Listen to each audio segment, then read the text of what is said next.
Hey folks, my name is Joey. I'm a crafter, 3D printer, and a collector of model trains, and I'm going to show you how I build a variety of different things.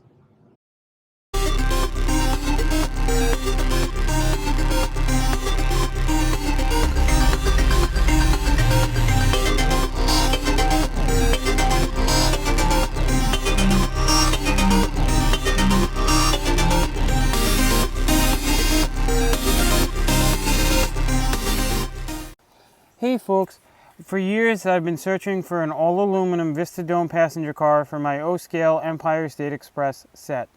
But the problem is all I found on eBay were plastic ones. So I kept scouring, and then I found one day a kit from, I believe, the 40s. And it was an all-aluminum set. And today I'm going to show you how I make some pieces and modernize it and make some pieces that were missing in the kit. Here's part one, and here's a brief history of the Empire State Express engine.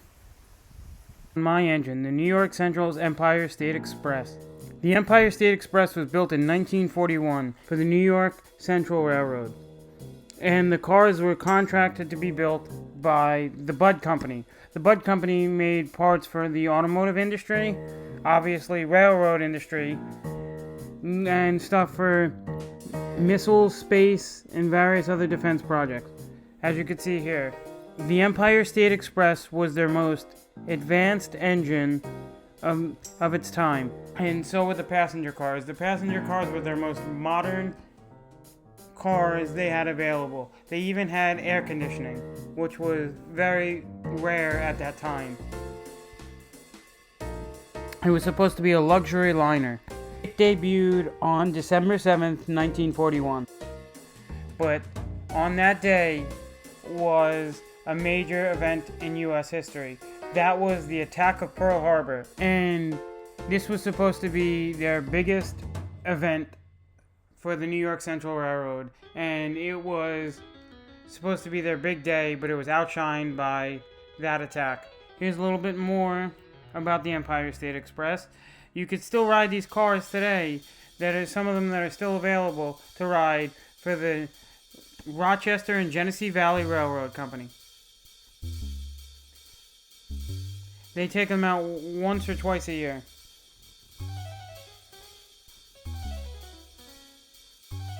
Here's a small sample of my engine and cars. My engine was made by the company called MTH, and the cars were made by the company K-Line by Lionel. These cars were manufactured when they went bankrupt and were bought out by Lionel, so the quality isn't the same as when they were just straight K-Line. The cars that I have plastic parts with silver paint on them. On the older models of the cars, when they were just straight K-Line, all the pieces that were plastic on my model were chrome plated on the originals.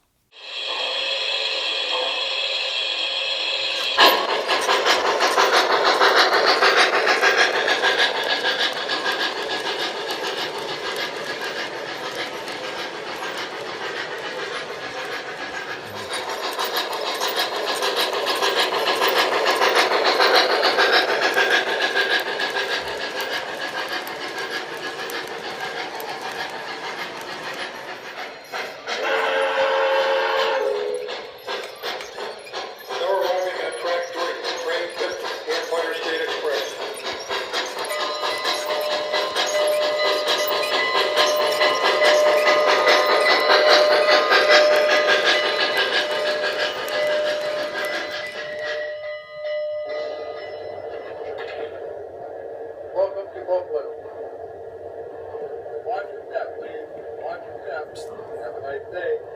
Thank you. Acting. Welcome aboard. If you passenger only. Here is the exact model kit that I bought off eBay. I bought it for $4.35. That was less than retail when this debuted.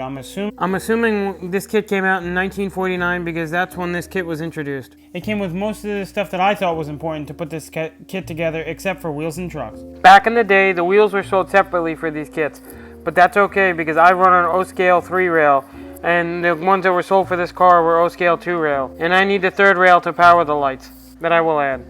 The biggest issue I had with this kit is that the person that bought this probably about 70 years ago tried assembling the Vista Dome, and what they did was they followed the instructions, and what it said to do was cut the plastic on the score lines, bend it to the shape of the Vista Dome, tape it together, and glue it together. But the person forgot to remove the tape, and then it sat for however long it's been sitting, and the tape is aged, discolored, and is very brittle, and you cannot remove it. And the parts that I could remove, you left a stain mark, so I had to cut it up, scan it onto my computer, and then made this copy on pages that you see here.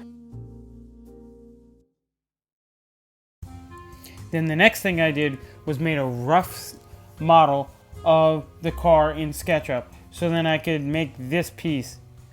I wanted to replicate all the pieces that were on my K-Line cars to almost look like this car was made by K-Line. But the biggest issue I had recreating this piece was that I had to do it from memory because all my cars were in storage at the time of me making this piece, and I couldn't find an image of it online. So I remember it being 5/16 of an inch square with a 1/16 of an inch border, knurling in the center of that border, and then a circle with a 1/16 of an inch and 1/16 of an inch wide. Here's what that piece looked like. I made it then into a group and then tried using the True Bend tool to bend it to the shape of the car. That's why I made the mock-up of the car in SketchUp. But it didn't work, and I got frustrated and then realized the piece is going to be so thin that all I have to do is reheat my printer bed to about 80 degrees Celsius, and then it'll soften to the point where I could just shape it to the car, which I did, and then spray painted it chrome.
The reason why I made the rough model of the car was because I wanted to then take the True Bend tool and bend it to the shape of the car. But for some reason, it wasn't allowing me to bend it in that direction. It was letting me bend it in every other direction but that.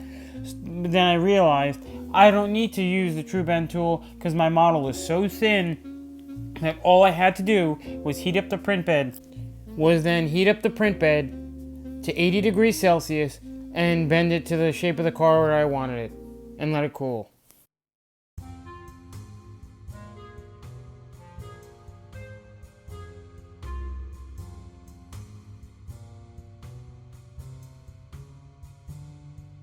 And then spray painted it chrome. Here's what it looks like mocked up to the model. And then I also made a dome-shaped object that's going to sit on top, just like my other cars are by K-Line. And while those were printing, I decided I want to polish this car and make it look like my K-Line cars.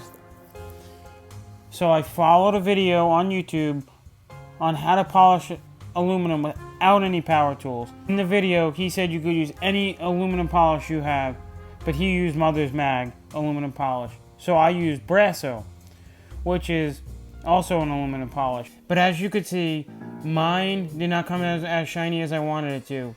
His in the video came out insanely shiny. I'm going to leave a link in the description and in the top right corner to his video. I was very disappointed in the results of I was very disappointed in my first attempt of polishing the aluminum with the Brasso. I almost thought his video was clickbait until I decided to go onto Amazon and really see if this product that he used, Mother's Mag aluminum polish, was as good as he says it is. So I checked all the reviews, and every review that was people used it for polishing aluminum said it was fantastic, and the pictures were astounding of the before and afters. On the left hand side is the model polished with only Brasso, and then the right hand side is polished with the Mother's Mag aluminum polish.